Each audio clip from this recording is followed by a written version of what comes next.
Dear students, इस video में upcoming IGNOU BEd entrance exam के लिए एजुकेशनल अवेयरनेस से टॉप 40 एमसीक्यूज डिस्कस करेंगे। वीडियो आपके लिए बहुत ही ज़रूरी होने वाला है। वीडियो को लास्ट तक आप पूरा ज़रूर देखिएगा। चलिए क्लास को स्टार्ट करते हैं। Question number 1, the aim of operation blackboard was, आपको बताना है ऑपरेशन ब्लैक बोर्ड का एम यानी उद्देश्य क्या था। इस प्रश्न का सही उत्तर हो जाएगा option 1, to provide minimum facilities to all primary schools. हर एक प्राइमरी स्कूल्स में, प्राथमिक विद्यालय में मिनिमम फैसिलिटीज़ जो होनी चाहिए उनको प्रोवाइड करवाने के लिए ऑपरेशन ब्लैक बोर्ड स्टार्ट किया गया था। आगे बढ़ते हैं।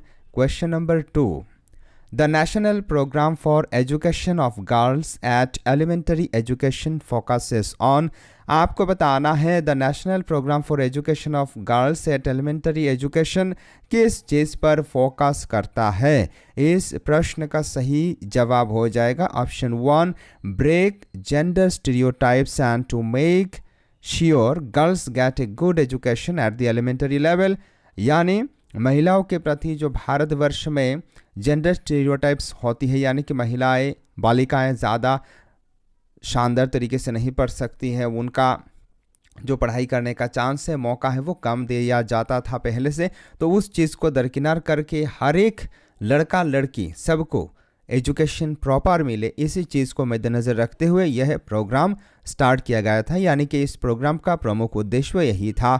आगे बढ़ते हैं। Question number 3, national literacy mission aims to educate dash adults in the age group of 15 to 35 over a period of dash, यहाँ fill in the blanks करना है। तो इस क्वेश्चन का भी सही उत्तर होगा 80 मिलियन, यानी कि national literacy mission aims to educate 80 million adults in the age group of 15 to 35 over a period of 80 years. 80 सालों के अंदर 80 मिलियन लोगों को जो 15 से 35 साल के उम्र के बीच में है उनको शिक्षित करने का बाद नेशनल लिटरेसी मिशन ने एम किया है, लक्ष्य रखा है। आगे बढ़ते हैं। Question number 4, after which scheme SCERTs were reinforced and diets were established, आपको बताना है कौन से स्कीम के बाद SCERTs को फिर से रीइंफोर्स किया गया और डायट्स को बनाया गया। इस प्रश्न का सही जवाब हो जाएगा option 4, strengthening of teachers training institutes, यानी कि टीचर्स ट्रेनिंग इंस्टीट्यूट्स को और शक्तिशाली बनाने के लिए SCERTs को रीइंफोर्स किया गया और डायट्स को प्रतिष्ठित किया गया।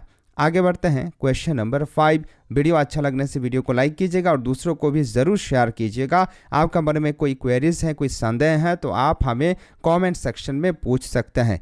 ऑब्जेक्टिव ऑफ महिला समीक्षा प्रोग्राम वाज, आपको बताना है महिला समीक्षा प्रोग्राम का उद्देश्य क्या था। याद रखिएगा महिला समीक्षा प्रोग्राम का उद्देश्य था increasing participation of girls and women in the educational process, educational process में ज़्यादा से ज़्यादा लड़कियों को, बालिकाओं को और महिलाओं को शामिल करने का उद्देश्य से महिला समीक्षा प्रोग्राम लॉन्च किया गया था। आगे बढ़ते हैं। Question number 6, Which of the following is not the aim of vocationalization of secondary education scheme, आपको बताना है निम्न में से कौन सा vocationalization of elementary education scheme का उद्देश्य नहीं है, नॉट है, याद रखिएगा। इस क्वेश्चन का सही उत्तर हो जाएगा option 3, teaching of vocational skills to secondary school girls only to enhance their employability. ये इसका सही जवाब हो जाएगा क्योंकि सिर्फ और सिर्फ महिलाओं को, बालिकाओं को सेकेंडरी लेवल में वोकेशनल एजुकेशन दिया जाएगा ताकि उनका एम्प्लॉयबिलिटी, उनका जो कार्य करने का शैली है, उनका जो जॉब अपॉर्चुनिटीज़ है, ये शानदार हो जाए। ये इस प्रोग्राम का उद्देश्य नहीं था। आगे बढ़ते हैं। Question number 7, previous name of mid day meal scheme was, आपको बताना है जो मिड डे मील स्कीम, दोपहर का जो भोजन दिया जाता है सरकारी विद्यालयों में, इसका पहला नाम क्या था। इस प्रश्न का सही उत्तर हो जाएगा national programme of nutritional support to primary education, यानी ऑप्शन 1 होगा correct answer. Question number 8, district primary education programme जिसे DPEP कहा जाता है वाज प्रीकर्सर ऑफ, आपको बताना है यह किस चीज़ से पहले लाया गया था। याद रखिएगा सर्व शिक्षा अभियान मिशन से पहले डिस्ट्रिक्ट प्राइमरी एजुकेशन प्रोग्राम को लाया गया था ऑप्शन 4 हो जाएगा इस प्रश्न का सही जवाब। आगे बढ़ते हैं क्वेश्चन नंबर 9। हम जल्दी जल्दी क्वेश्चंस प्रैक्टिस कर रहे हैं। सर्व शिक्षा अभियान एम सेट, सर्व शिक्षा अभियान का उद्देश्य क्या था? इस प्रश्न का सही उत्तर हो जाएगा providing elementary education for children in the 6 to 14 year age group, यानी कि 6 साल से 14 साल के जो उम्र वाले बच्चे हैं उन सबको शिक्षित करना सर्व शिक्षा अभियान का एक उद्देश्य हुआ करता था। इसीलिए ऑप्शन 4 होगा इस प्रश्न का सही जवाब। आगे बढ़ते हैं क्वेश्चन नंबर 10। पढ़े भारत बड़े भारत एम सेट, आपको बताना है ये पढ़े भारत बड़े भारत का उद्देश्य क्या है? इस प्रश्न का सही उत्तर हो जाएगा improving reading writing and mathematics for students of class 1 and 2। ये पढ़े भारत बड़े भारत का उद्देश्य क्लास 1 और 2 का जो बच्चे हैं वो शानदार तरीके से कम पढ़ सके और मैथमेटिकल चीज़ों को कर सके, कैलकुलेशन कर सके। वैसे कैलकुलेशंस इसके साथ साथ उनका लेखन दक्षता, जो राइटिंग स्किल है, लिखने का जो क्षमता है, ये शानदार हो जाए। ये इस स्कीम का उद्देश्य था। आगे बढ़ते हैं question number 11। ICT eight schools aim at, आपको बताना है विद्यालय में जो ICT information and communication technology का जो एजुकेशन शिक्षा दिया जाता है इसका उद्देश्य क्या है? तो इसका उद्देश्य है build technology skills and make students learn through computer aided learning. बच्चों को कंप्यूटर एडेड लर्निंग को एनहेंस करवाया जाना, मुहैया करवाया जाना, इसके साथ साथ बच्चों को टेक्नोलॉजिकल स्किल्स प्रोवाइड करना ICT एट स्कूल्स का उद्देश्य है। आगे बढ़ते हैं question number 12। Inclusive education was launched to, आपको बताना है इंक्लूसिव एजुकेशन समावेशी शिक्षा किस उद्देश्य को लेकर के स्टार्ट किया गया था? तो इस प्रश्न का सही जवाब हो जाएगा option 1 enable all students with disabilities to pursue schooling in enabling environment. एक ऐसा परिवेश हो जहां हर एक बच्चों को समान अधिकार मिले, जहां हर एक बच्चों को एक ही तरीके से पढ़ाया जाए, इसी चीज़ को लेकर के इंक्लूसिव एजुकेशन का शुरुआत हुआ था। Question number 13। Saakshar Bharat mission aims to recast, आपको बताना है साक्षर भारत मिशन का क्या उद्देश्य था? इस प्रश्न का सही जवाब हो जाएगा ऑप्शन 1 नेशनल लिटरेसी मिशन को रिकास्ट करने के लिए साक्षर भारत मिशन लाया गया था। आगे बढ़ते हैं question number 14। Which scheme of education not only provides support for the implementation of the Right to Education Act but has also been aligned with the recommendations of NEP 2020? कौन सा एजुकेशन स्कीम सिर्फ और सिर्फ right to education act 2009 का जो कानून है उसको इम्प्लीमेंट करने में ही मददगार नहीं साबित होता है, बल्कि ये अलाइन है NEP 2020 के साथ? तो इस प्रश्न का सही जवाब हो जाएगा समग्र शिक्षा स्कीम, यानी कि ऑप्शन 4। आगे बढ़ते हैं क्वेश्चन नंबर 15। राष्ट्रीय माध्यमिक शिक्षा अभियान एम एट, आपको बताना है RMSA यानी कि राष्ट्रीय माध्यमिक शिक्षा अभियान का उद्देश्य क्या है? तो इस प्रश्न का सही उत्तर हो जाएगा option 1 providing universal access to secondary level education. Secondary level में हर एक बच्चा को इक्वल अपॉर्चुनिटी दिया जाए, पढ़ाई करने का मौका दिया जाए, इसी चीज़ को आगे बढ़ाने के लिए RMSA राष्ट्रीय माध्यमिक शिक्षा अभियान को लाया गया था। आगे बढ़ते हैं question number 16। Which article of Indian Constitution is related to making provision for the development and promotion of Hindi as national language? कौन सी आर्टिकल जो कि हमारे संविधान में लिखा गया है इसके तहत हिंदी को प्रमोशन किया जाएगा और एक नेशनल लैंग्वेज के तौर पे हिंदी को पढ़ाया जाएगा? इस प्रश्न का सही उत्तर हो जाएगा आर्टिकल 351। हमारे संविधान का जो 391 नंबर आर्टिकल है, इसी के तहत हिंदी भाषा को जातीय भाषा के मर्यादा के तौर पे पढ़ाया जाएगा और हिंदी भाषा का प्रमोशन के लिए कार्य किया जाएगा सरकारी ओर से। आगे बढ़ते हैं question number 17। 42nd amendment of Indian constitution is related to, आपको बताना है 42वां हमारे भारतीय संविधान का जो संशोधन हुआ था इसका उद्देश्य क्या था? तो इसका उद्देश्य था transferring of education from state to concurrent list, यानी कि इससे पहले स्टेट लिस्ट में क्या हुआ करता था? एजुकेशन हुआ करता था। तो एजुकेशन ये जो सब्जेक्ट है इसे कंकरेंट लिस्ट यानी कि एजुकेशन में अब सेंट्रल गवर्नमेंट और स्टेट गवर्नमेंट दोनों ही मिलकर के कार्य करेंगे, इसी चीज़ को इंश्योर करने के लिए 42nd अमेंडमेंट लाया गया था। आगे बढ़ते हैं क्वेश्चन नंबर अब 18। Which amendment of Indian Constitution is related to Right to Education Act 2009? तो Right to Education Act 2009 के साथ जो अमेंडमेंट जुड़ा हुआ है यह है 86th अमेंडमेंट, यानी कि ऑप्शन 3 हो जाएगा इस क्वेश्चन का सही जवाब। आगे बढ़ते हैं क्वेश्चन नंबर अब 19। आर्टिकल 15 इसके बाद ब्रैकेट में 1 है, याद रखिएगा, of Indian constitution is related to, आपको बताना है हमारे संविधान का जो 15(1) आर्टिकल है ये किसके साथ जुड़ा हुआ है। तो ये provision of discrimination on grounds of religion, race, caste, sex और प्लेस ऑफ बर्थ के साथ अगर कोई व्यक्ति वर्ण के हिसाब से, रंग के हिसाब से, रूप के हिसाब से, धर्म के हिसाब से भेदभाव करता है तो इस चीज़ को डिनाई करता है, इस चीज़ को बिल्कुल प्रोहिबिट करता है आर्टिकल 15(1) ऑफ इंडियन कॉन्स्टिट्यूशन। आगे बढ़ते हैं क्वेश्चन नंबर 20। इन ईयर 2009 साल में क्या हुआ था, निम्न में से आपको चुनना है। तो इस क्वेश्चन का सही जवाब हो जाएगा option 2, right to education act was passed by parliament, क्योंकि 2009 में पार्लियामेंट द्वारा राइट टू एक्ट यानी कि आरटी एक्ट, एजुकेशन के बारे में जो सभी को शिक्षा दिया जाएगा, यही एक्ट को पारित किया गया था, पास किया गया था पार्लियामेंट, संसद द्वारा। आगे बढ़ते हैं क्वेश्चन नंबर अब 21। Which article of Indian Constitution is related to providing special provision for women and children? हमारे देश का जो संविधान है इसका कौन सा आर्टिकल सभी महिला और जो बालिका हैं उनके लिए स्पेशल प्रोविजन की बात करती है। तो इस क्वेश्चन का सही जवाब हो जाएगा article 15। Article 15 women and children के लिए, एजुकेशन के लिए स्पेशल प्रोविजन को लेकर के ज़्यादा सीरियस से बात करता है। ठीक है, आगे बढ़ते हैं question number 22।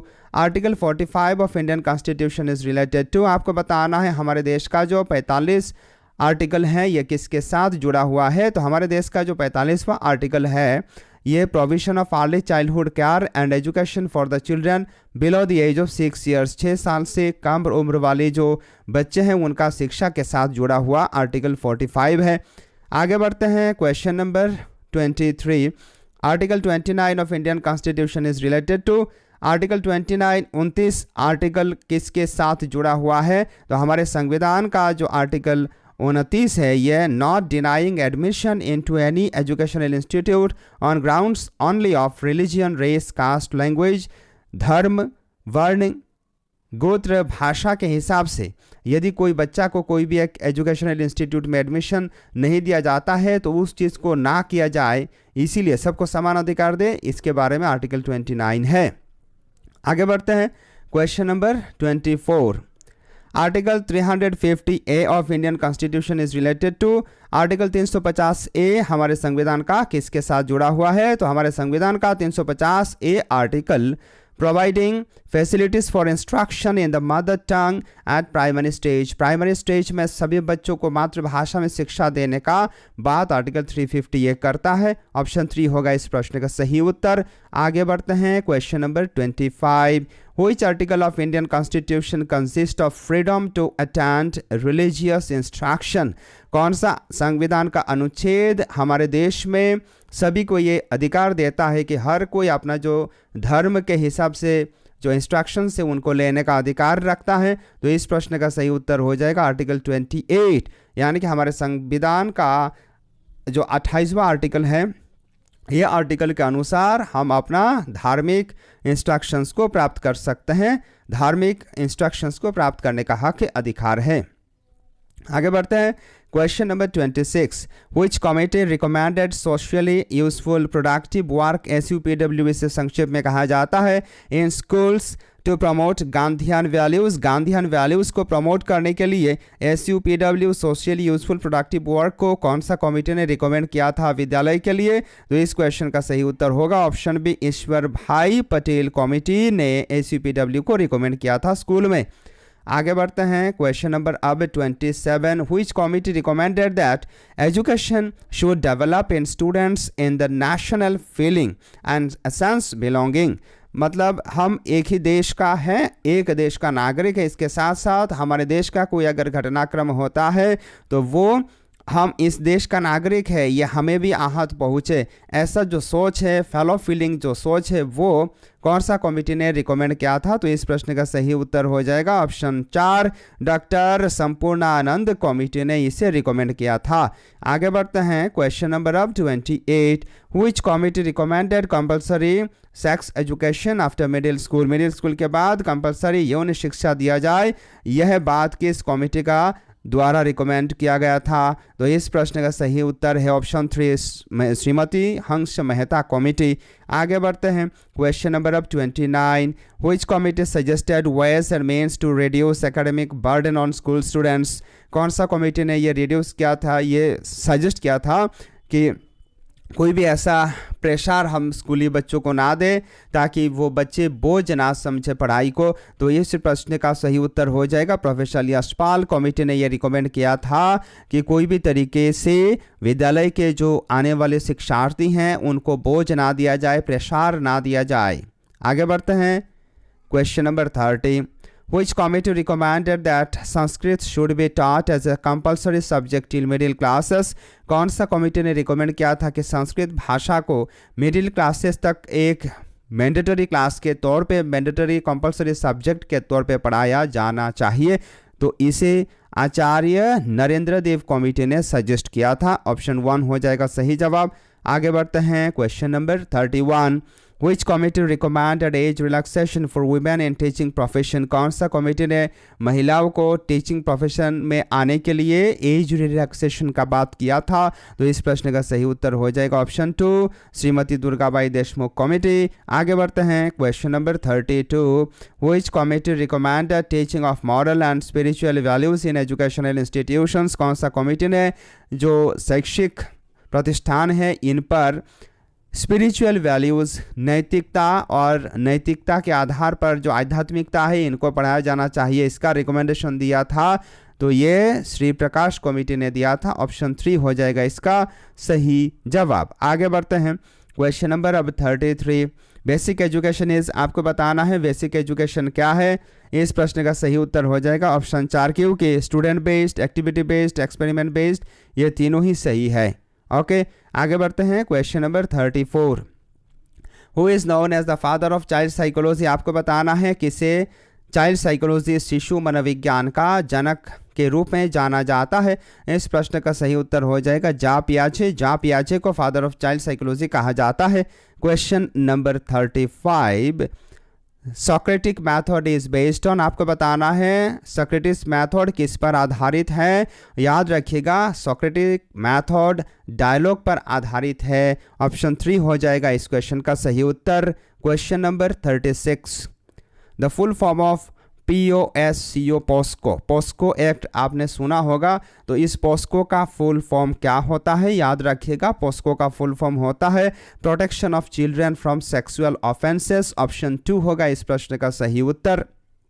Question number 37, the meaning of SUPW is, अभी हमने डिस्कस भी किया था, SUPW का पूर्ण रूप क्या है आपको बताना है? तो SUPW का पूर्ण रूप होता है सोशली यूजफुल प्रोडक्टिव वर्क, अर्थात ऑप्शन 3 होगा सही जवाब। आगे बढ़ते हैं क्वेश्चन नंबर 38, मूक स्टैंड्स फॉर, आपको बताना है MOOC का पूर्ण रूप क्या है? याद रखिएगा मूक का पूर्ण रूप होता है massive open online course. Option 1 हो जाएगा करेक्ट आंसर। आगे बढ़ते हैं question number 39, the full form of SCERT is, आपको बताना है SCERT का पूरा मतलब क्या होता है? याद रखिएगा SCERT का पूरा मतलब होता है state council of educational research and training. आगे बढ़ते हैं क्वेश्चन नंबर 40 और इसी के साथ आज का इस क्लास को हम विराम देंगे। The full form of NCERT is, आपको बताना है NCERT का पूरा मतलब क्या होता है? याद रखिएगा डियर स्टूडेंट्स NCERT का पूरा मतलब 1, 2, 3, 4 इन चारों ऑप्शंस में कोई एक है, आपको वो आंसर कमेंट सेक्शन में हमें बताना है। देखते हैं कितने हमारे शिक्षार्थी इस क्वेश्चन का सही उत्तर दे पाते हैं। डियर स्टूडेंट्स, इसी क्वेश्चन के साथ हम आपको एक होमवर्क देते हैं और आप ज़रूर हमें कमेंट सेक्शन में ये उत्तर बताइएगा। ऑप्शन 1, 2, 3, 4 जो आपका सही जवाब होगा वो आप ऑप्शन में क्वेश्चन नंबर लिख करके भेजिएगा। आज का क्लास में इतना ही, हम आपका उत्तर का इंतज़ार करेंगे। नमस्कार, जय हिंद।